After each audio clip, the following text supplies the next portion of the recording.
Good evening, everybody. I apologize now. I've been here all day as well, so I've been talking to customers and colleagues for 12 hours. My throat is already starting to go, so please be gentle with me. I'm the Chief Technical Security Officer for Qualys. We're, among other things, a vulnerability management platform, endpoint protection platform. This presentation is based on my past experiences. I've been in IT and security for over 25 years now. I've been a global head of cybersecurity. I've been a SOC manager. I've been a security architect, an infrastructure engineer. So this presentation is based on my life. I've deployed patches. I've run vulnerability management teams. And I've also had to report to CISOs and the board about vulnerability management. Now, sorry, I'm pressing too many buttons. Can you go back? A lot of you would have heard people saying these. You may have even said these comments yourself. Now, I don't believe for 1 second that anybody in cybersecurity or IT would deliberately mislead their colleagues, their peers, their boards. A lot of these statements are based on the data that people have to hand, the poor metrics, the stale data, the untrended data. And what I'm trying to do and what the message is I'm trying to pass on is IT teams and cybersecurity teams, as a general, do a fantastic job. Where it all falls down is when we're reporting back to our peers and the board, and this is where things get misaligned. So this presentation is not trying to fix your vulnerability management program, but report on your vulnerability management program. You could be doing an absolutely fantastic job. Unfortunately, you could be doing a very bad job, but you need to find that out and you need to report it back to your board. So this gentleman, I couldn't find a regional specific example. This gentleman's Michael Fish, a very famous meteorologist in the UK. In 1987, he got a phone call and they asked, is there going to be a hurricane hitting the UK? So live on British TV, this gentleman said, no, don't worry about it. About 4 or 5 hours later, unfortunately, the biggest storm that the UK has ever seen hit the shores. It claimed multiple lives. It destroyed about 15 million trees and caused about £1.5 billion worth of damages. And this was back in 1987 as well.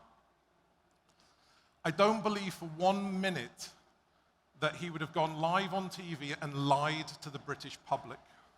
He based his decisions on the data that he had at hand. And if you remember 1987, compute power wasn't there, so forward forecasting of weather wasn't there. If we bring this back to cybersecurity, cybersecurity professionals shouldn't be making claims that they can't stand by.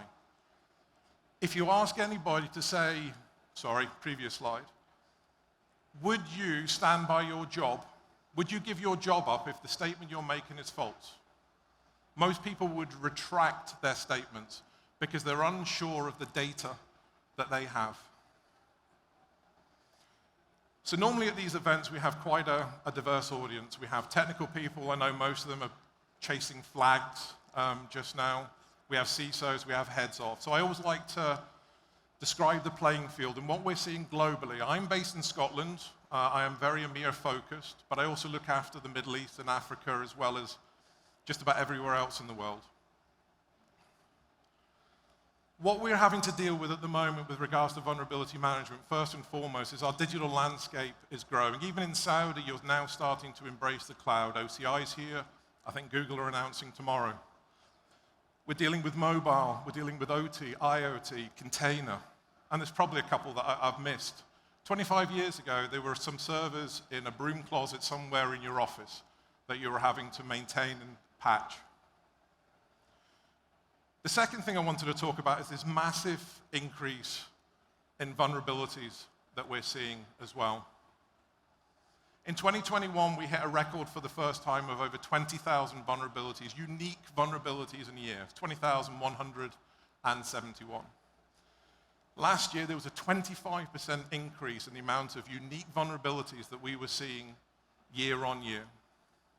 This year, as of Saturday, when I submitted this presentation, you can see we're at 24,690. So it's going to be another record-breaking year, unfortunately. No, it's not going to be a 25% increase, but it's going to be yet again another increase in the amount of unique vulnerabilities that we're seeing. The third thing is the weaponization of vulnerabilities is getting faster and faster. If we take 2018 as a data point, it took an average of about 352 days to weaponize a vulnerability. If we fast forward 3 years, when Log4Shell hit the shores in December of 2021, it was 48 hours to not only weaponize, but actively be exploiting. So we've moved now from nearly talking about a year for a vulnerability to be weaponized to be talking about hours. So how long is it going to be before we start talking about minutes? The last thing is this large window of opportunity that threat actors have to exploit a vulnerability within your environment. And I'll describe on this slide what I'm talking about. So this slide was put together by our threat intelligence team at Qualys, and it's based on all CVEs, all vulnerabilities that had been weaponized last year. So if we take day zero is when the vulnerability was disclosed, we saw it took about an average of 19 days for that vulnerability to be weaponized, on average. It took about 27 days for this vulnerability to hit the CISA KEV, the known exploit vulnerability list.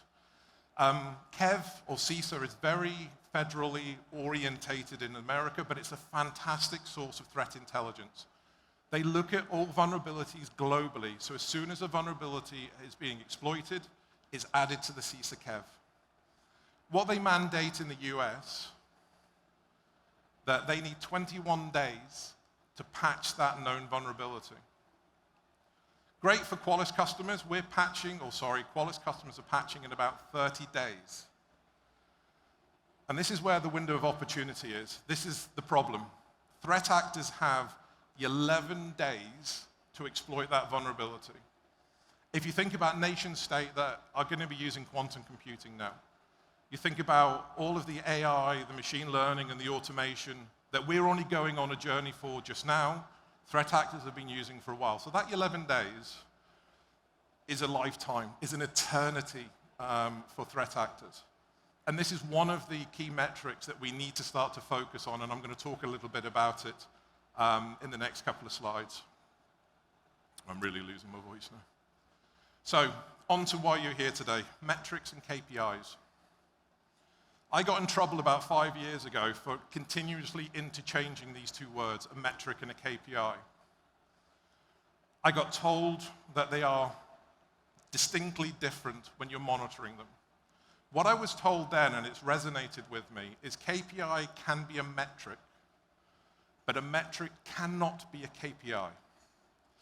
The best way of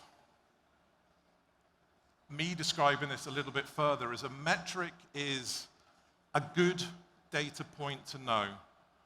It adds to your operational functionality when you're working within the cybersecurity or the IT teams. A KPI is a metric that you have to know. It's strategically valuable to you and to the business, and that's where the difference is. KPI, you have to know. A metric, it's good to know. So for the rest of this slide, I'm going to talk about the KPIs that you need to look for within your vulnerability management program and you need to start to monitor. So where do you start? So I'm not talking about starting a vulnerability management program. I'm talking about how do you monitor a vulnerability management program. So I've used 3 steps in the past. The first one is ask a series of questions. And I've given you some examples here. What outcomes do I want to illustrate? What are my measurable goals? What is the story I'm trying to tell to my audience? Who is the audience for this data? Very critical, and I'll talk about that on the very last slide today. The last one is the one you want to avoid, is what can you measure? You can measure just about anything today. But is it going to add value to your vulnerability management program? Is it going to add value to your business? Are you going to lower risk You've probably heard people talking about risk all day. That's the language of choice now within cybersecurity. Are you going to lower risk in your business by monitoring these KPIs? The second thing is create a baseline. This is a fundamental step when you're doing monitoring of a remediation program. But make sure that this baseline is created with trended data. 3 months, 6 months if you can. Whatever you do, do not take a point in time, because that point in time could be a fantastic day. It could be an absolute awful day. But then that sets your remediation program off in the wrong hill if you're carrying the wrong data. The last thing is define that set of core KPIs that mean something to you and mean something to your business, which is more important. So I'm going to give you hopefully, some tips. I think the batteries are running out. So these are my set of 6 KPIs that I've always used when I've run vulnerability management programs. These are the ones, as a Qualys CISO or CTSO, I go out and speak to Qualys customers all the time. These are the ones that I'm asking them to monitor. The first one is the mean time to detect. How long is it going to take for your vulnerability management solution to detect that vulnerability in your network?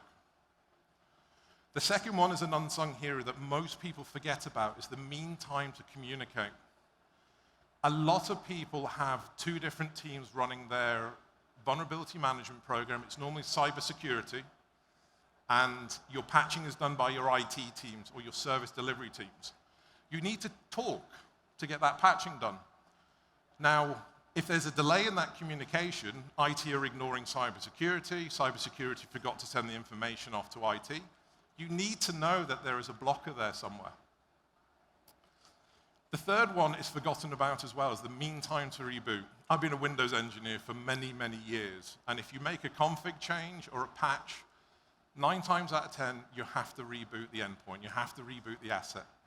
People forget about that, and traditional patch management systems would put a big green tick next to that because they've deployed the patch. What they haven't done is they haven't fixed the vulnerability. Now, your IT teams and your cybersecurity teams may have done a fantastic job, but if the asset owner is holding back on that endpoint being rebooted, then at least you know when it's taken you weeks, months, years to fix a vulnerability, you know who the fault lies with, and you know how to fix it, rather than just going after your cybersecurity teams or going after your IT teams. The last one is your mean time to resolve, or mean time to resolution. You can play on words with that. How long does it take you to fix the problem? Second to last one is the average window of exposure. This is a newish one. So what this does is it encompasses everything that you see on the screen just now, +1, and it's when the vulnerability was disclosed. So at some point, that vulnerability has to be discussed, released by the vendor, the software manufacturer.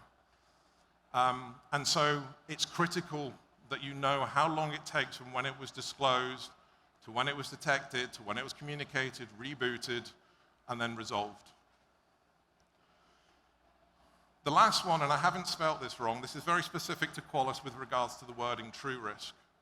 But what I'm trying to say here is, if there's any board members, any CISOs that are in this audience, the last thing that you need is somebody coming to you with a mean time to detect, a mean time to communicate.